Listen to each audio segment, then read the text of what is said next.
서울 한남동. 이른 아침의 공기는 생각보다 차가웠다. 정하은은 커다란 가방을 어깨에 메고 고급 빌라가 늘어선 언덕길을 올랐다. 건물마다 검은 철문과 무표정한 경비실이 있었고 그녀의 발걸음은 점점 느려졌다. 한참을 망설이다가 그녀는 마침내 가장 높은 곳에 위치한 단독주택 앞에서 멈췄다. 주황빛 벽돌과 나무 대문이 인상적인 집이었다. 그녀는 깊게 숨을 들이쉬고 배를 눌렀다. 정하은 씨죠. 출입문이 열리자 중년의 가정부 한 여사가 얼굴을 내밀며 말했다. 차가운 분위기와는 달리 그녀의 목소리는 조용하고 단정했다. 네, 맞습니다. 먼저 보러 왔습니다. 이쪽으로 오세요. 사장님이 거실에서 기다리고 계십니다. 집 안은 놀랍도록 조용했다. 고급 가구들이 단정히 정리되어 있었지만 아이들이 사는 집이라고 믿기 어려울 만큼 깨끗하고 침묵에 잠겨 있었다. 사장님, 오셨습니다. 거실 소파에 앉아있던 남자가 고개를 들었다. 단정한 정장 차림, 차가운 눈빛, 그리고 피로가 가득한 얼굴. 서준호, 이름만 들어도 알 수 있는 AI 스타트업 CEO였다. 정하은 씨. 네, 사장님. 간단히 말하죠. 이 집에서 6달 동안 47명의 보모가 그만뒀습니다. 이유는 모르겠습니까? 아이들이 문제인가요? 아이들 때문이 아닙니다. 어른들이 버티지 못한 거죠. 하은은 잠시 당황했지만 고개를 끄덕였다. 그래서 조건이 있습니다. 그는 몸을 앞으로 기울이며 진지하게 말했다. 오늘 밤 자정 전까지 내 아이를 모두 재우면 2억 원을 드리겠습니다. 2억 원이요. 하은의 눈이 커졌다. 그녀는 한동안 말을 잇지 못했다. 어머니의 병원비가 떠올랐다. 전주에 계신 정순자 의사는 췌장암 판정을 받은 지 2달이 지났고 항암 치료는 이미 2차례 중단되었다. 돈이 없었기 때문이다. 이건 단순한 테스트입니다. 대신 아이들을 잠재우지 못하면 바로 퇴근하셔야 합니다. 하은은 깊게 숨을 들이쉬었다. 이건 단지 돈의 문제가 아니었다. 자신이 진심으로 해낼 수 있는지 자신에게 묻는 순간이었다. 알겠습니다. 해보겠습니다. 그 순간 2층에서 쿵쾅거리는 발소리와 함께 아이들의 웃음소리, 비명, 그리고 무언가가 부서지는 소리가 동시에 들렸다. 아이들입니다. 한 여사가 조용히 말했다. 소개해드릴게요.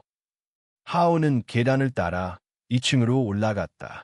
첫인상부터 그녀는 예상했던 것보다 훨씬 더 복잡한 상황을 마주했다. 서민재, 7살 막내를 돌보며 제법 어른스러운 척하지만 눈빛엔 항상 불안함이 맴돌았다. 서지유와 서지야, 5살 쌍둥이 자매. 한 명은 말이 많고 다른 한 명은 말이 없었다. 감정 표현 방식도 정반대였고 서로 간섭하지 않으려 애쓰는 모습이 인상적이었다. 막내 서륜우, 2살 또렷하게 말은 못하지만 반복적으로 엄마를 외치며 창가를 향해 걸어가곤 했다. 특히 밤이 되면 베란다 문을 가리키며 고집을 부렸다. 매일 이래요. 한 여사가 말했다. 밤 11시부터 윤우가 울기 시작하면 다른 아이들도 안 자려고 버팁니다. 결국 새벽 3시는 되어라 겨우 조용해져요. 하은은 아이들과 눈을 마주치려 애썼지만 아이들은 낯선 일을 경계하며 그녀를 피했다. 그러다 민재가 갑자기 물었다. 엄마는 언제 와요? 그 질문은 작지만 날카로웠다. 그 순간 방 안의 공기가 달라졌다. 하은은 조심스럽게 되물었다. 너희 엄마는 지금 어디 계시니? 출장이요. 오래 걸려요. 근데 밤에 가끔 돌아오실 수도 있대요. 지유가 대답했다. 그래서 잠은 못 만나요. 지아가 덧붙였다. 윤우는 갑자기 베란다 문 쪽으로 달려가며 말했다. 엄마, 여기야. 하은은 가슴이 저릿했다. 이 아이들은 엄마가 없는 것이 아니라 엄마가 돌아올 수도 있다는 희망에 잠을 거부하고 있었다. 그건 단순한 말썽이 아니라 상실과 불안이 만든 행동이었다. 정하은 씨. 뒤에서 서준호의 목소리가 들렸다. 그는 계단에 서 있었다. 아무 말 없이 아이들을 바라보는 그의 눈은 마치 무언가를 애써 예면하려는 사람 같았다. 이 아이들은 잠을 자지 못하는 게 아니라 자지 않기로 결심한 거예요. 하은이 조용히 말했다. 준호는 아무 대답도 하지 않았다. 그 밤, 하은은 내 아이를 향해 조심스레 다가갔다. 그녀는 책을 읽지 않았고 동료도 틀지 않았다. 대신 이렇게 말했다. 우리 별 하나씩 골라볼까?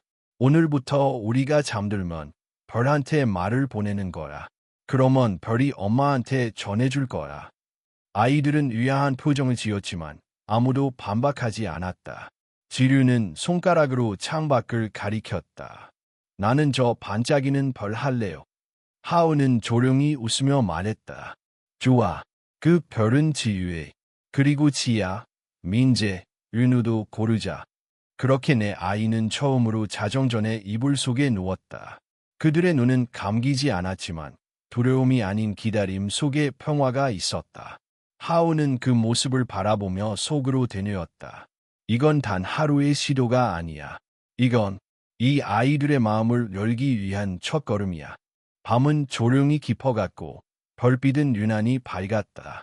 다음 날 아침, 한 여사가 준비한 조식을 앞에 두고 아이들은 여전히 말이 없었다. 정하은은 식탁 끝자리에 앉아 아이들의 표정을 살폈다.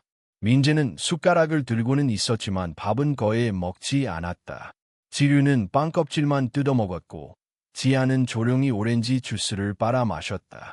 윤우는 젖병을 껴안은 채 그녀를 빤히 바라보고 있었다. 잘 잤니? 하은이 조심스레 물었다. 민재가 고개를 끄덕였다. 별한테 말했어요. 엄마 보고 싶다고. 지유가 눈을 반짝이며 맞장구 쳤다. 나도. 그 별이 엄마한테 갔을까? 하은은 미소를 지었다. 그럼 별은 엄마한테 가는 가장 빠른 우편배 할보니까. 지아는 말없이 손가락으로 창밖을 가리켰다. 밤이 되면 별이 다시 나타날 곳이었다. 식사가 끝난 후 하은은 아이들과 함께 거실에서 시간을 보냈다. 그녀는 일부러 교육적인 활동보다는 자유롭게 감정을 표현할 수 있는 놀이를 선택했다. 민재에게는 블록과 그림 그리기를, 지유와 지아에겐 색연필과 종이, 르누에겐 작은 인형과 스티커북을 건넸다. 지류는 엄마의 모습을 그리기 시작했다. 긴 머리, 붉은 입술, 웃고 있는 얼굴. 그러나 그림 아래에는 작은 글씨로 엄마가 안 나려라고 적혀 있었다. 하은은 순간 울컥했지만 아이 앞에서는 아무런 감정을 드러내지 않았다. 이건 엄마 방이요. 지아가 말했다. 어디에 있어? 하은이 물었다. 지아는 조용히 2층 복도 끝에 있는 문을 가리켰다. 평소엔 잠겨있는 방이었다. 하은은 그 문 앞에 잠시 서 있었다. 문은 열려 있었지만 아무도 들어가지 않는 분위기였다. 문을 열고 안으로 들어서자 향긋한 향수 냄새가 여전히 남아 있었다. 침대 위엔 접힌 이불, 화장대엔 반쯤 남은 립스틱, 책상 위에는 아이들이 그린 듯한 그림들이 놓여 있었다. 그중 하나는 지유의 그림과 비슷했다. 하은은 천천히 돌아서 문을 닫았다. 그 방은 여전히 누군가를 기다리고 있는 듯했다. 그날 오후, 서준호는 일찍 귀가했다. 그의 얼굴에는 피곤함이 가득했지만 하은과 아이들을 바라보는 눈빛에는 어딘가 복잡한 감정이 스며 있었다. 오늘은 좀 어땠습니까? 그가 물었다. 아이들이 조금씩 이야기하기 시작했어요. 하은이 조심스럽게 대답했다. 그리고 아이들이 엄마를 기다린다는 걸 알게 되었어요. 단순한 그리움이 아니라 반드시 돌아올 거라는 믿음 속에서요. 준호는 말없이 고개를 끄덕였다. 하은은 잠시 망설이다가 입을 열었다. 혹시 어머니께서 돌아오실 가능성이 있나요? 그는 잠시 정적에 잠겼다가 입을 열었다. 최미선 씨는 지금 휴스턴의 병원에 있습니다. 희귀암입니다. 치료는 진행 중이지만 쉽지 않아요. 아이들에게는 출장이라고 말했습니다. 처음엔 며칠 만에 돌아올 줄 알았어요. 그런데 시간이 이렇게 됐네요. 그의 말은 조용했지만 무거웠다. 아이들은 기다리고 있어요. 매일 밤마다요. 알고 있습니다. 그래서 더 말할 수 없었어요. 아이들이 얼마나 약한지 아니까. 하온은 고개를 끄덕였다. 그는 아버지이면서 동시에 상실을 견디는 남편이기도 했다. 그날 밤 아이들은 저마다의 별에게 인사를 건넸다. 하온은 거실 불을 모두 끄고 천장에 붙여둔 별빛 야광 스티커를 켰다. 이제 너희만의 우주라. 자, 한 명씩 별한테 하고 싶은 말 해볼까? 민재는 눈을 감고 말했다. 엄마, 민재는 잘 지내요. 지유랑 지아도 잘 있어요. 지유는 손을 흔들며 소리쳤다. 엄마, 나 그림 그렸어요. 다음에 보여줄게요. 지아는 조용히 기다리고 있어요. 라고 속삭였다. 윤우는 베란다 쪽을 바라보다가 고개를 끄덕이며 이불 속으로 들어갔다. 그날 밤 아이들은 모두 조용히 잠들었다. 하온은 아이들이 자는 모습을 보며 조용히 속삭였다. 이 아이들은 잠을 자는 게 아니라 마음을 조금씩 열고 있는 거야. 다음 날 아침, 하온은 이른 시간에 다시 2층 엄마 방을 찾았다. 책상 서랍 속에서 그녀는 하나의 노트를 발견했다. 미선 씨가 남긴 일기장 같았다. 첫 장엔 이런 글귀가 적혀 있었다. 내가 없는 동안 아이들이 나를 잊지 않았으면 좋겠다. 무엇보다 내가 얼마나 사랑하는지를 잊지 않기를.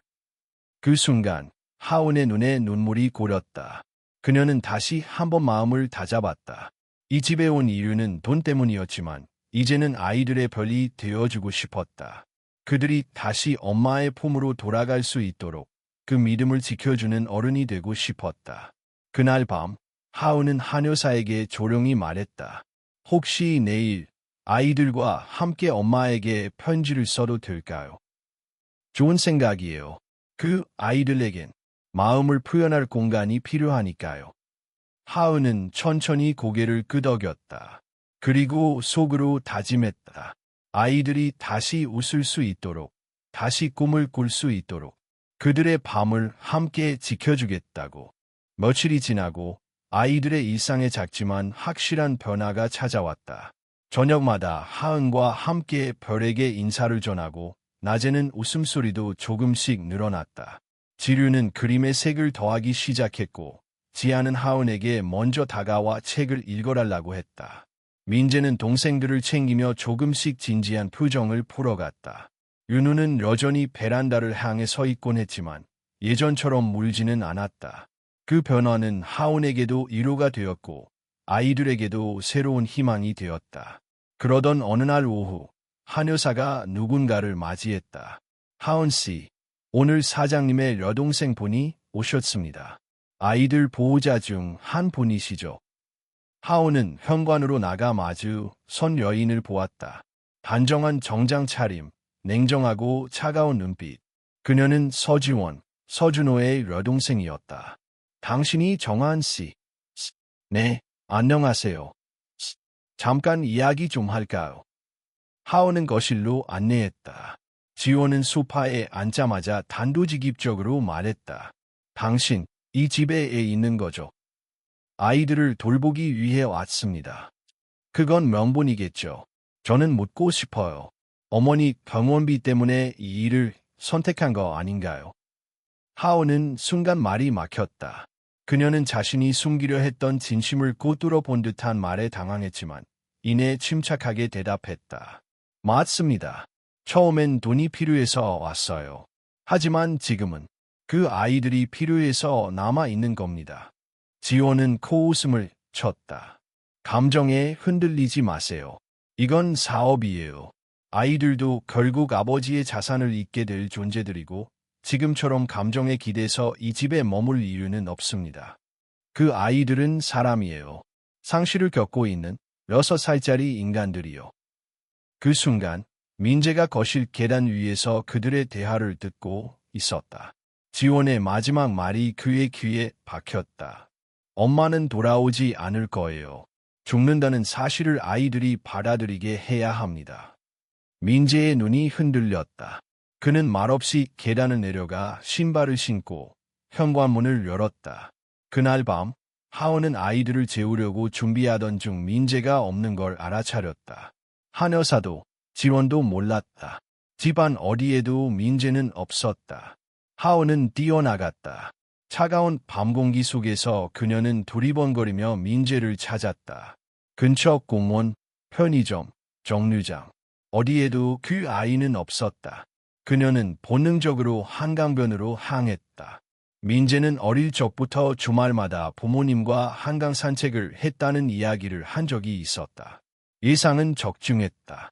러리도 한강공원, 강을 바라보며 혼자 벤치에 앉아있는 민재의 모습이 보였다. 하오는 달려가 그 앞에 무릎을 꿇었다. 민재야. 민재는 고개를 들지 않았다. 그의 두 손은 꼭 쥐어져 있었고 눈가에는 눈물이 말라붙어 있었다.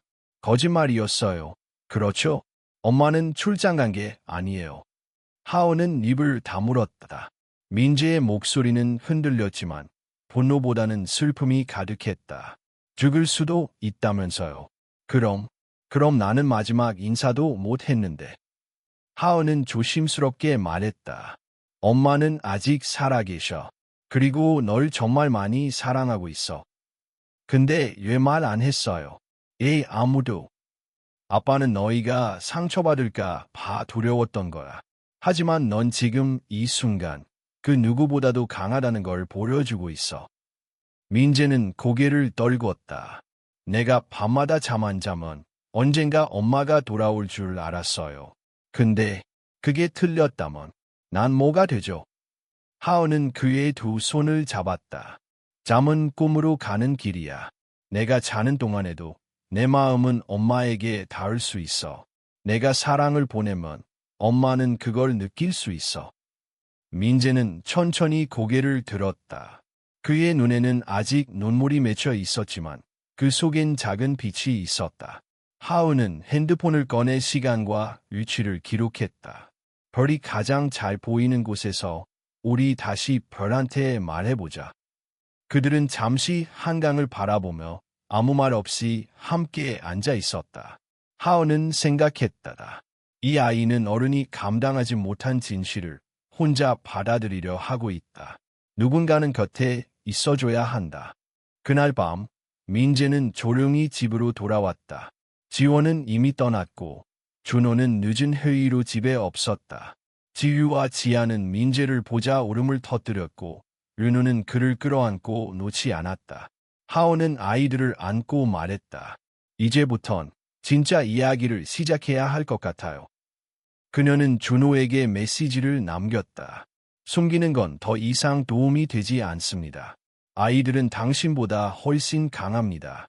이제 아이들과 함께 현실을 마주해야 합니다. 민재가 돌아온 다음 날, 집안 분위기는 이전과 달랐다. 아이들은 더 이상 무조건적인 침묵이나 저항으로 감정을 표현하지 않았다.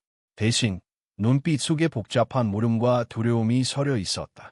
진실을 직면한 후에야 비로소 아이들은 다음 걸음을 뗄 준비를 하고 있었다. 하루는 이 분위기를 무너뜨리지 않으려고 조심스레 행동했다. 그녀는 한여사와 함께 간단한 편지 쓰기 시간을 마련했다. 각자 엄마에게 편지를 쓰고 별에게 전하는 메시지를 함께 붙여놓기로 했다. 엄마, 나 요즘 많이 웃어요. 그래도 엄마 보고 싶어. 지류는 편지지에 커다란 하트를 그렸다. 엄마가 아파도 우리는 엄마 편이에요. 민재는 짧지만 단호하게 썼다. 그날 저녁, 하은은 집으로 걸려온 국제전화를 받았다.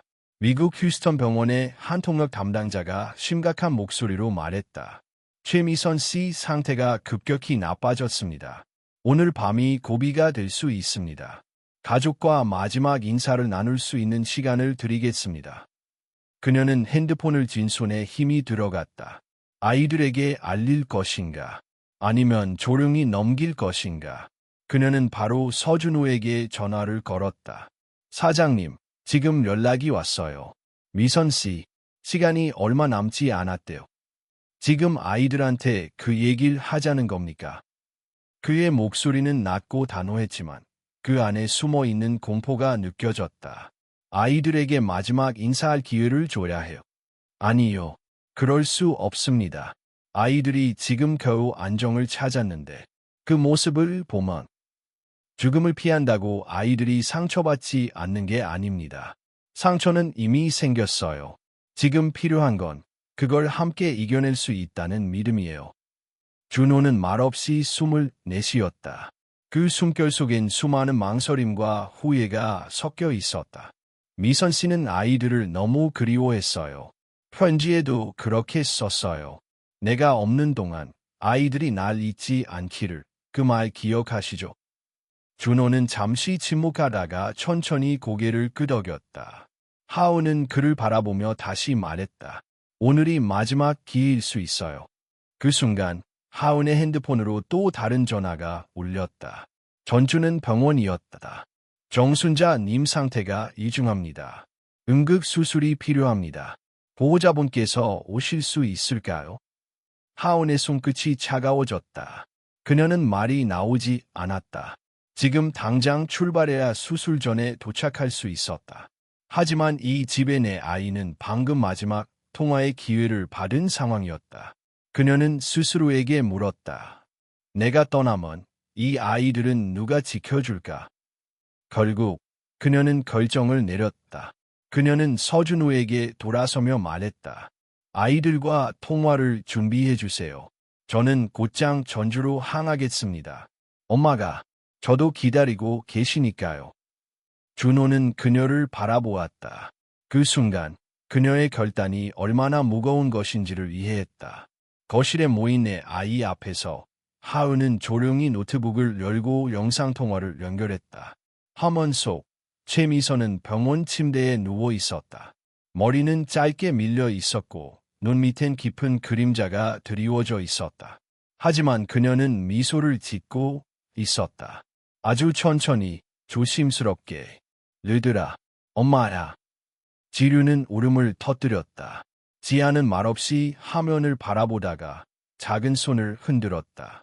민재는 이를 꽉 깨물고 울음을 참았고 윤우는 화면 속 엄마를 향해 손을 뻗었다. 엄마, 진짜야. 그래, 민재야. 엄마라. 미안해. 너무 늦게 와서.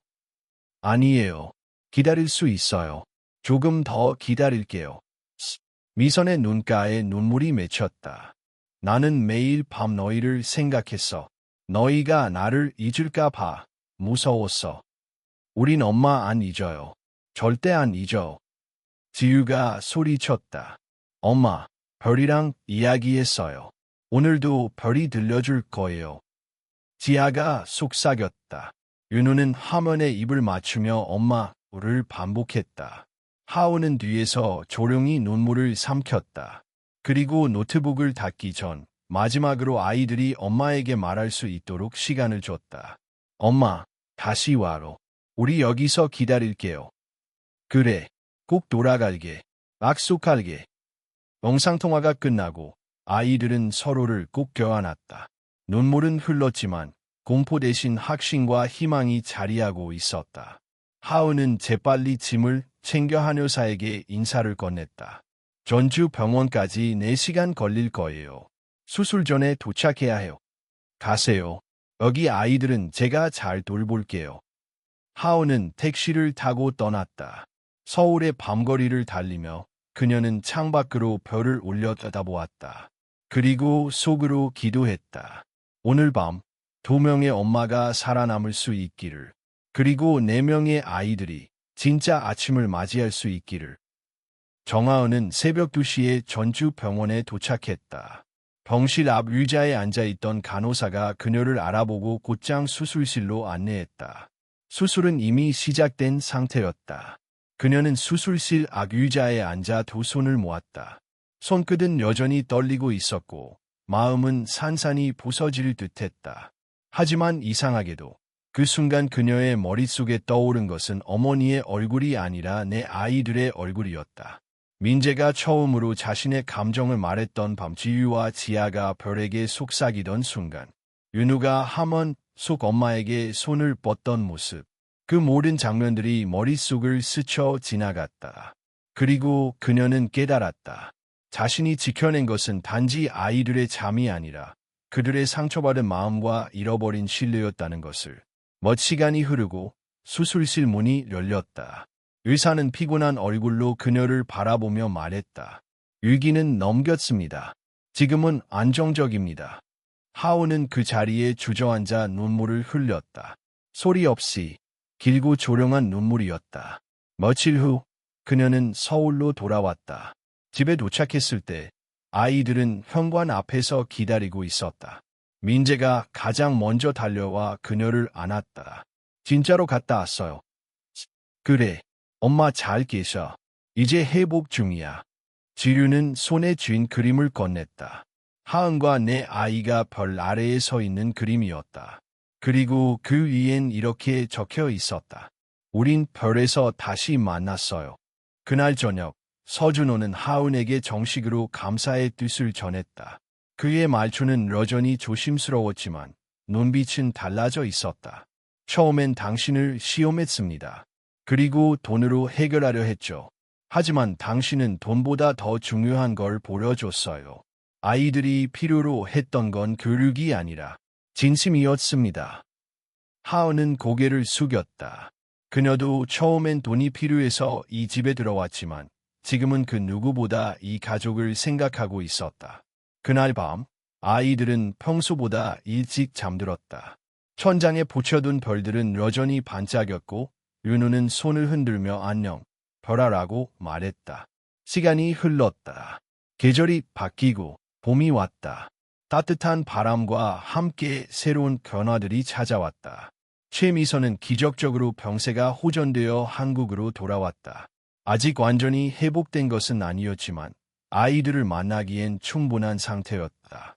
공항 도착 날 서준호는 아이들을 정장 차림으로 단장시켰고 하은도 함께 동행했다. 입국장 문이 열리고 미선이 휠체어에 앉아 모습을 드러냈을 때 아이들은 순식간에 그녀에게 달려갔다. 엄마, 지유라, 지아라. 그 순간 공항 한복판에서 5명은 서로를 껴안고 울었다. 울음소리는 컸지만 그 어떤 음악보다도 따뜻하고 아름다웠다. 하온은 멀리서 그 장면을 바라보았다. 그녀의 눈에도 눈물이 고렸지만 이번엔 안심의 눈물이었다. 며칠 후 하은은 정식으로 이 집을 떠나기로 했다. 그녀는 대학원에 진학해 아동심리 상담을 전공하기로 결정했다.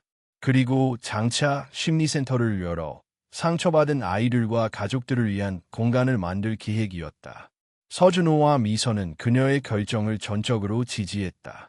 당신이 우리 아이들을 지켜준 것처럼 이제는 더 많은 아이들을 지켜줄 차례예요.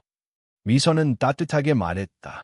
이사 당일 민재는 하은의 손에 작은 상자를 쥐어주었다. 그 안에는 내 아이가 함께 만든 별 모양 목걸이와 짧은 쪽지가 들어있었다. 하은 선생님은 우리의 별이에요. 하은은 그 자리에서 울음을 참지 못했다. 그리고 한참 후 그녀는 전주로 내려가 어머니와 함께 작은 아파트에서 살기 시작했다. 낮에는 대학원 수업, 밤에는 논문과 상담 실습.